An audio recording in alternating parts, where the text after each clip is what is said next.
finish me there. Okay. I was next to someone who speaks Portuguese, and he was saying that your corner was telling you to keep hitting, and not to go for a submission. Why do you think they were telling you that?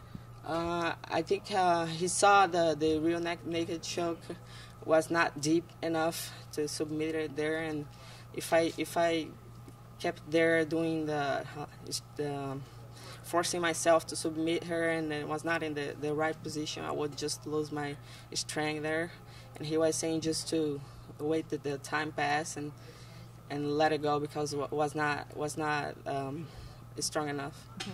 You looked like you had this joyful walkout. You looked really, really happy. What was going through your mind? Oh man, a lot of things, you know. I left home when I was 15 years old with that dream to be a fighter, and it was so hard to make it during these 10 years, you know. It was so hard being a fighter in Brazil.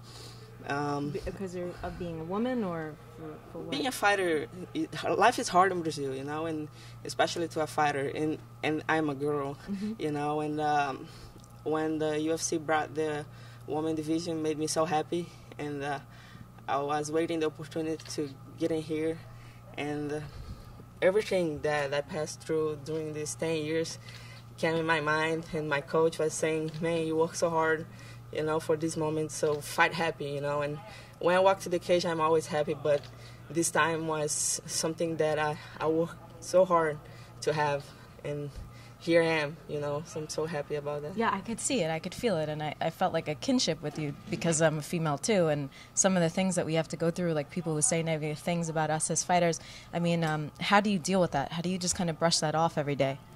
Just because it's my dream, you know. I deal with all that, but I had that dream in my head, and nobody never took that from my head, you know. I put that in my mind, and I said nobody will stop me, you know. And I had problems. I had a lot of problems. Sometimes I thought, man, I'm gonna stop. That's so hard, you know. But I kept going, and here I am. I'm so happy for that. What do you love about fighting? Like, why are you attracted to it? I don't know. Since I am young, I'm like that, you know. I used to fight with the boys in school, and it's something that is inside me, you know. My coaches always said that they think I was born for that, and I think the same thing. Yeah. Thank you. Congratulations. Thank you. Were there any nerves in the middle of the fight? It seemed maybe a little bit from round 2 to 3. You slowed down a tad. Did you feel nervous going to this fight, considering it was your first UFC fight?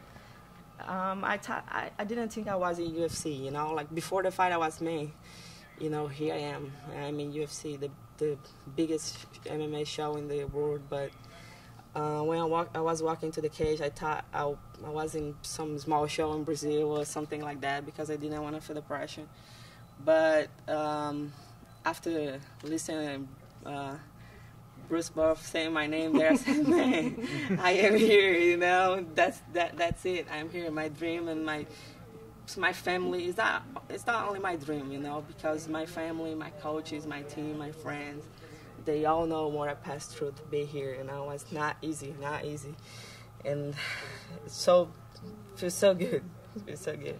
Speaking of it not being easy, you were actually the biggest favorite on the card. It was a pretty dominant victory, but were you upset you didn't get the submission or get the finish? Yeah, I was just walking down here saying, I suck, you know, I was saying that.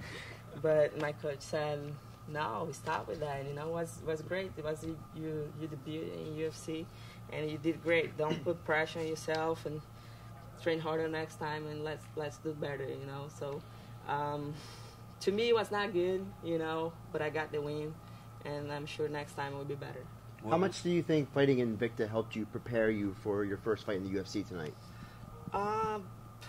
Yeah, that helped because Invicta is the biggest show to women in the world, and when I fought there, the UFC didn't have the Strawweight division, and the same thing I taught when I walked to the cage, now I taught when I walked to the cage in Invicta, and so I felt that before and made it easy now. What do you think's next for you? It's the division's kind of unsettled, and you're out of the show, which is going to determine the belt. But what are you looking for next from the UFC?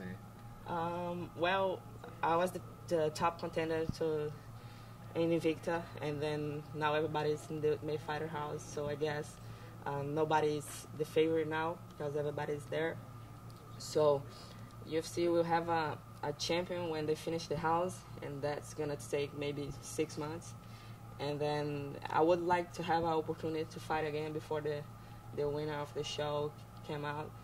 And if they don't give me that opportunity, I will be ready to anything. You know, I work to UFC, and whatever they choose, whatever they think is better to me, I'll be here. I'll be here to fight. Do you have any predictions for who might win? I think if she, to me, who will win the house is Joanne Calderwood, but I don't know much about her ground game. I think the Strawweight division is a very talented division, and all the girls, they know everything. It's not only Muay Thai versus BJJ. They all know a lot of things. And I don't know about her ground game because I didn't see her much in the ground. But for the wrestling and the striking part, I think Joanne Calderwood will be the champion. Awesome. Did it dawn on you now that the fight is over, as far as the historical nature of this being the first fight in your weight class in the UFC? Pode perguntar de novo. Você sentiu, tipo, agora que a luta acabou, que é a primeira luta no peso palha na história do UFC, isso já... Você estava ignorando isso antes da luta, né? Então... I was trying to not think about that, but all the time that came in my thoughts, and now it's part of the history, you know. I know a couple girls inside the house, they didn't like that. They said, oh, she got to fight before us, you know. But, man, I got the opportunity, and here I am. And now it's part of the history, you know. Nobody can take that. I'm the first strawweight to win to win one fight in UFC, and I'm very happy about that. Nobody can take that. And you've trained with Barão in Natal, and then in Rio with Aldo, and then you went to California with Cain Velasquez, right? So did you apply any of those lessons here tonight, especially from training in San Jose? Oh, for sure. I thank God every day to put me between all these champions, you know. For who don't know, I started to train with Barão and a couple other guys from UFC in my city.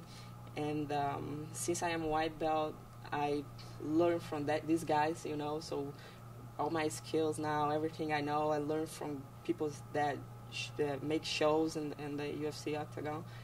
And every day I'm learning with them. I train a little bit in AKA with Cain Velasquez, and for sure that helped me so much. Also, you know, they are a great team, and I thank God every day to have all these champions around me.